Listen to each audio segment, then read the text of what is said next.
Sleeping Dogs é um jogo de mundo aberto que se destacou por sua ambientação em Hong Kong e sua narrativa inspirada em filmes de ação policial asiáticos. Apesar de ser frequentemente comparado a GTA, ele se diferencia por seu foco em combates corpo a corpo e uma história mais centrada no drama do que na comédia ou no caos típico da série da Rockstar. A sequência cancelada, conhecida como Treyarch Wars, prometia expandir o universo do jogo com mecânicas inovadoras, como o conteúdo gerado proceduralmente e um modo cooperativo. No entanto, problemas financeiros e a reestruturação da Square Enix podem ter contribuído para o cancelamento. A desenvolvedora United Front Games anunciou o fechamento do título por meio do Twitter e também no fórum oficial de Treyarch Wars. O jogo continuou jogável apenas até janeiro de 2016. Apesar disso, o original continua a ter uma boa base. Sleeping Dogs foi lançado em 2012 e vendeu mais de 1.700.000 unidades, mas infelizmente não atingiu as expectativas de vendas da Square Enix.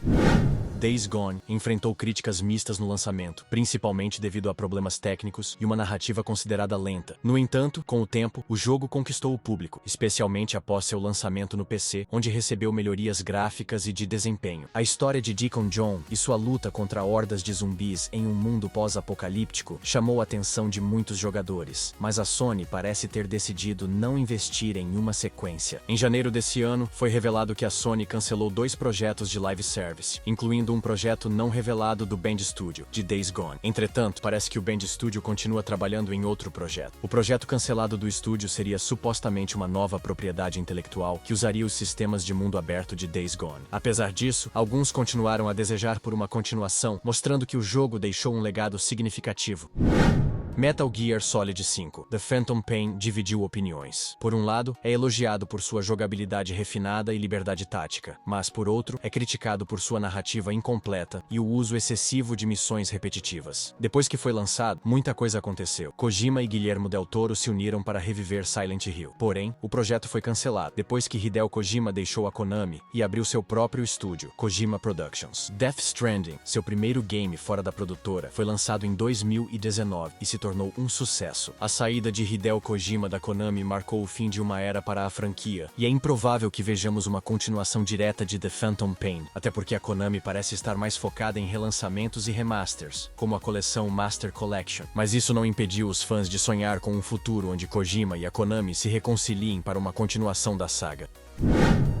Marvel's Guardians of the Galaxy foi uma surpresa agradável para muitos jogadores, com narrativa emocionante, diálogos e uma trilha sonora incrível. No entanto, o jogo foi prejudicado pelo fracasso comercial de Marvel's Avengers, que deixou muitos jogadores desconfiados de títulos da Marvel. A desenvolvedora Eidos Montreal fez um trabalho excepcional ao capturar as mecânicas dos Guardiões, mas o baixo número de vendas praticamente enterrou as chances de uma sequência. O diretor executivo Jean-François Dugas disse em entrevista: "Fizemos tudo o que podíamos, mas essa é a realidade do mercado, e não vamos esquecer que é uma nova IP. Mesmo que digamos que todos os Guardiões da Galáxia são conhecidos, é ainda uma nova franquia. Pode ser que muitas pessoas nem saibam que o jogo está disponível, ou não sabem exatamente o que é." Mesmo com essas palavras do Dugas, o jogo continua a ser um exemplo de como adaptações de quadrinhos podem ser feitas com cuidado e respeito ao material original.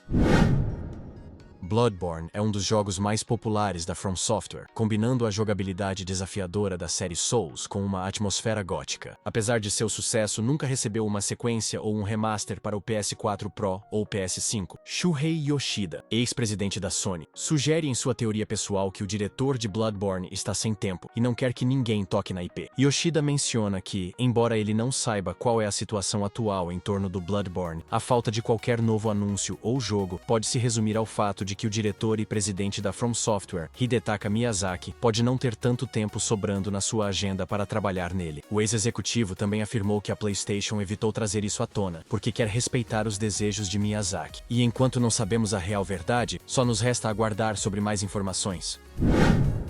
Half-Life é uma das franquias mais icônicas da história dos videogames, e a falta de Half-Life 3 se tornou uma repercussão recorrente na comunidade gamer. O título da Valve estreou em 1998 e se tornou uma obra-prima que ainda serviu de base para o Counter-Strike. Seu último lançamento foi Half-Life Alyx em 2020, que fez muitos renovarem as esperanças. Feito para a realidade virtual, foi bem recebido e mostrou que a Valve ainda se importa com a franquia. O ator da voz de G-Man, personagem marcante da franquia, publicou algo misterioso em seu Twitter sobre novidades para 2025. Embora Half-Life 3 continue sendo um mistério, Alyx provou que a série ainda tem muito potencial para explorar. Titanfall revolucionou os shooters com sua mecânica de pilotos e titãs, combinando movimentação ágil e combates épicos. Apesar dos dois títulos da série terem sido muito bem recebidos, infelizmente o terceiro jogo nunca foi lançado, e a Respawn Entertainment usou toda a sua experiência para desenvolver Apex Legends. Embora para todos os fins e propósitos a série Titanfall dificilmente terá um terceiro capítulo em um futuro próximo, a Respawn quer continuar explorando seu universo. Segundo Jeff Grubb, conhecido por vazar informações das indústrias gamers, pela entrevista ao Giant Bomb, disse que o próximo game dirigido por Steve Fukuda, diretor da franquia, deve explorar outros cantos e conceitos do mundo, marcado pela guerra entre robôs gigantes. A Respawn já mencionou que não descarta as possibilidades de retornar ao título, mas, por enquanto, Apex Legends continua a ser o foco principal. Bully foi um grande marco que se destacou por sua abordagem única ao gênero de mundo aberto, focando na vida escolar e nas dinâmicas sociais de um colégio interno. Apesar de seu sucesso, uma sequência nunca foi lançada, possivelmente devido às preocupações da Rockstar com a recepção de um jogo que lida com temas sensíveis como bullying e violência juvenil. Apesar de muitos funcionários e jogadores afirmarem que Bully 2 ficou em desenvolvimento, não foi a última vez que ouvimos falar sobre. Em agosto de 2024, a Rockstar Games anunciou oficialmente que o clássico jogo estaria disponível para a nova geração de consoles. Os membros do GTA Plus puderam baixar e jogar Bully no PlayStation 5 e Xbox Series. Até o momento da revelação, a Rockstar Games não confirmou nenhuma melhoria para a versão de Bully, indicando que provavelmente se trata de um port da versão original. Uma especulação que ganhou força é que esse relançamento pode ser uma forma da Rockstar testar o público para uma possível sequência. The Evil Within 2 melhorou muitos aspectos do primeiro jogo, com uma narrativa mais coesa e um mundo semi-aberto que permitia maior exploração. No entanto, as vendas modestas e a aquisição da Tango Gameworks pela Microsoft parecem ter colocado um ponto final na franquia. A Microsoft agora detém os direitos da franquia, mas não há indicações de que esteja interessada em continuar a série. Em 2024, em entrevista, foi revelado que Tango Gameworks havia trabalhado com a sequência por cerca de 6 meses antes de ser fechada, e nessa mesma época, havia uma equipe trabalhando em conteúdo de aniversário para The Evil Within. Cada um desses jogos e franquias tem uma história única, com altos e baixos que refletem os desafios da indústria de games. Enquanto alguns podem nunca receber sequências, muitos fortalecem o legado de inspirar jogadores e desenvolvedores ao redor do mundo, ou simplesmente a venda de estúdios e direitos do desenvolvimento, apenas para fins lucrativos de ambas partes. E assim, chegamos ao final de mais um conteúdo. Gostaria de agradecer a todos por assistir. Obrigado e até o próximo vídeo.